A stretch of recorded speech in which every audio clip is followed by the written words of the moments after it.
हरितालिका तीज व्रत कथा। पौराणिक मान्यता के अनुसार कैलाश पर्वत में भगवान शिव माता पार्वती के साथ नंदी और अपने गणों के साथ बैठे हुए थे। इस अवसर में मां पार्वती ने शिव जी से पूछा कि हे महेश्वर, मैंने वह कौन सा पुण्य किया था जिसके कारण आप मुझे पति के रूप में मिले। आप तो अंतर्यामी हैं, तो आप मुझे अवश्य इस बात को बताइए। इस बात को सुनकर शंकर जी कहते हैं कि हे देवी, आपने तो अति उत्तम पुण्य का संग्रह किया था जिससे आपको मैं प्राप्त हुआ था। शिव जी ने कहा, हे गौरी, पर्वतराज हिमालय पर स्थित गंगा के तट पर तुमने अपनी बाल्य अवस्था में 12 वर्षों तक अधोमुखी होकर घोर तप किया। इतनी अवधि तुमने अन्न न खाकर पेड़ों के सूखे पत्ते चबाकर व्यतीत किए।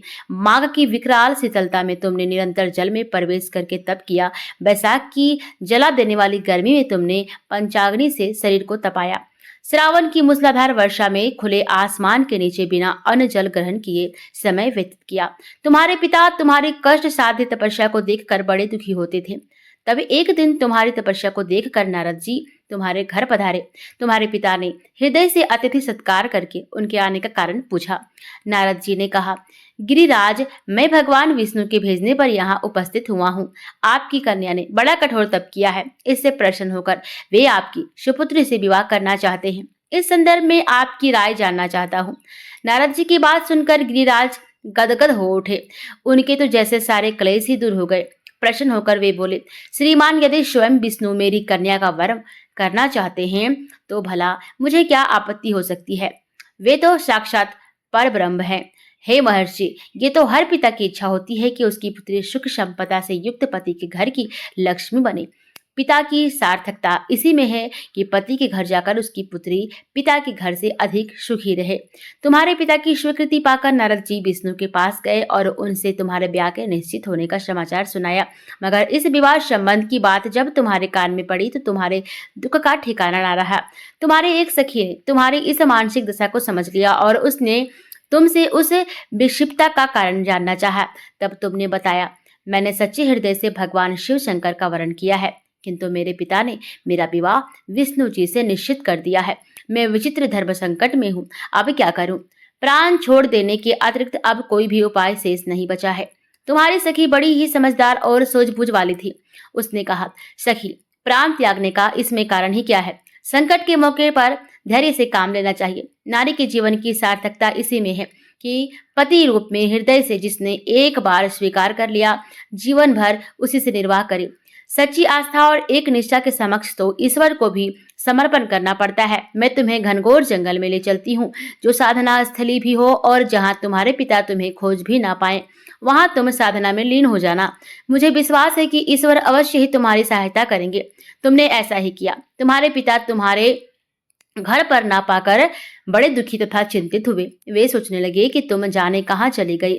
मैं विष्णु जी से उसका विवाह करने का प्रण कर चुका हूँ। यदि भगवान विष्णु बारात लेकर आ गए और कन्या घर पर ना हुई तो बड़ा अपमान होगा। मैं तो कहीं मुंह दिखाने के योग्य भी नहीं रहूंगा। यही सब सोचकर गिरिराज ने जोर शोर से तुम्हारी खोज शुरू करवा दी। इधर तुम्हारी खोज होती रही और उधर तुम अपनी सखी के साथ नदी के तट पर एक गुफा में मेरी आराधना में लीन थी। भाद्रपद शुक्ल तृतीया को हस्त नक्षत्र था। उस दिन तुमने रेत के शिवलिंग का निर्माण करके व्रत किया। रात भर मेरी स्तुति के गीत गाकर जागी। तुम्हारी इस कष्ट साध्य तपस्या के प्रभाव से मेरा आसन डोलने लगा। मेरी समाधि टूट गई। मैं तुरंत तुम्हारे समक्ष जा पहुंचा और तुम्हारी तपस्या से प्रसन्न होकर तुमसे वर मांगने के लिए कहा।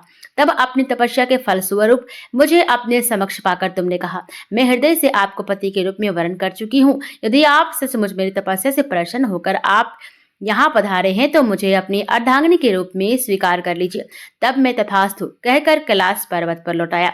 प्रातः होते ही तुमने पूजा की समस्त सामग्री को नदी में प्रवाहित करके अपनी सहेली सहित व्रत का पालना किया।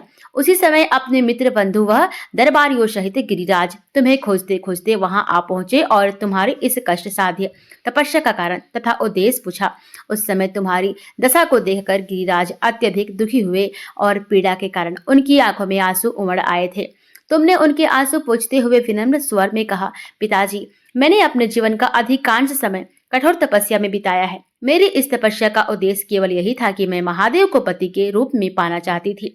आज मैं अपनी तपस्या की कसौटी पर खरी उतरी हूँ।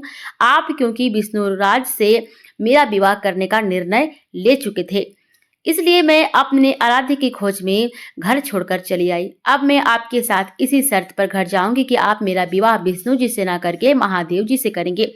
गिरिराज मान गए और तुम्हें घर ले गए। कुछ समय के पश्चात शास्त्रोक्त विधि विधान पूर्वक उन्होंने हम दोनों को विवाह सूत्र में बांध दिया। हे पार्वती, भाद्रपद की शुक्ल तृतीया को तुमने मेरी आराधना करके जो व्रत किया था, उसी के फल स्वरूप मेरा तुमसे विवाह हो सका। इसका महत्व यह है कि मैं इस व्रत को करने वाली कुमारियों को मनोवांछित फल देता हूँ। इसलिए सौभाग्य की इच्छा करने वाले प्रत्येक युवती को ये व्रत पूरी एक निष्ठा तथा आस्था से करना चाहिए। प्रेम से बोलिए शंकर भगवान की जय।